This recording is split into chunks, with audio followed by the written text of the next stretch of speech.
Halo, tu sana kasadoi channel Samit Sirah di masih berado. Taruh ikuti tayangan Samit Sirah dan subscribe like di HP anda.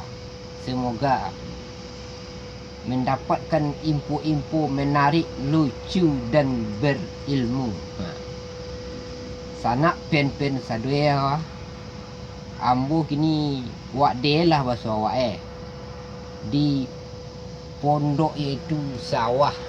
Di sawah sawah pemandangnya rancak, udara rancak.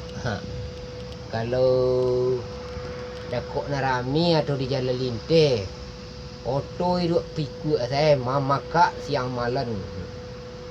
Kadang-kadang tabik birungit sangit ya ke. Sontel malah melewa lo tu la bakal langsung gagek le. Mengkareko ni menggaga dah do deh. Ku kena mengwa tengah-tengah hari gua milang stres pani. Kalau gaya bagi-bagi sini banyak berfikir urusan rumah tangga, urusan negara, urusan bisnes, urusan perusi, urusan lelaki. 1001 urusan yang berfikir nah. Utak kan tak tenang Aduh-aduh saya tak kena dia nak terfikir.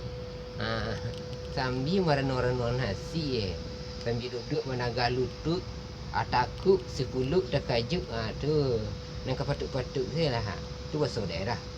Kau awak kini kau kena banyak lupa dek bahasa daerah awak, bahasa kampung awak. 6 bulan di Bandung baru. Bahasa berdekat tiba di kampung. Tolong ambilkan gelas. Gimana kamu ini sih? Rewel betul. Indu-indu awak perhatian. Abah itu majana. Abah hilang bahasa Minang. Abah nak kekurang aja jo anak-anak kini. Tak mengerti jo adik jo kamu lagi lah banyak. Baik pengaruh-pengaruh luar mendidik. Salah jalan, salah asuh banyak ini. Awak cari, awak dengar. Cuy, tradisi awak kau jangan hilang. Turunan ke generasi terus. Kanak cucu. Kau tak basuh bertukar, gaya bertukar. Ala tinggal saya leh. Itu mimbar kini lagi banyak Minang Barat. Tinggal di Minang, penampilan Barat. Yo secara tonci, payah keju sampai aku sengaja. Kalau dah dek Minang kan dilarang. Di kamu yo larang. Janganlah anda perlihatkan auratmu kepada sebanyak orang karena itu mengundang dosa. Kini itu tidak perlu mana orang. Yang penting gaya, mutu, keren. Itu. Singkirkan yang bertentangan dengan hobi kita. Itu salah gadang lah sana. Nyok biasa basuh sesuai situasi kondisi di Berado.